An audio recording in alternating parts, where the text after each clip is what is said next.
Horses hauled greengrocers' carts through town streets, hauled heavy wagons inside industrial works, and walked mile after mile along canal towpaths, towing boats loaded with goods. As you listen to these memories, imagine the sights and sounds of this bygone form of transport, but maybe try not to dwell too much on the smells. There was a large stable yard before the alterations, with stabling for, I would say, about 5 horses. We used to have, one of the stables was let to a greengrocer named George Jones, and he stabled his horse there and also stored a lot of his goods there. But I don't think he could have been there for very long, 2 or 3 years perhaps. He was in Northgate Street himself, was he? No, he was an itinerant greengrocer, used to go round with the cart. I see. Then after that,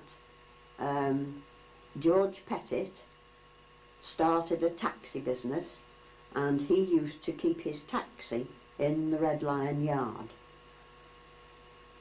I think they were glad to get rid of George Jones because of the midden. Because there was a midden for the horse manure in one corner of the yard, and that's one thing I can remember, that it used to cause a lot of flies. You have already briefly mentioned changes in transport in the lead works. How was the internal transportation managed in those early days? The internal transport consisted of 2 large Shire horses who pulled wagons about the factory on really what was an extension of the private siding. The railway trucks were delivered by the railway to the boundary of the works, and then these horses were hooked onto them and they pulled them round to where they had to be loaded or unloaded. The horses were stabled in a building on the edge of the canal, and of course by the time I returned after the war they had disappeared, and more up-to-date means were being used. Yeah. You mentioned earlier about the horses Yeah. drawing the narrowboats.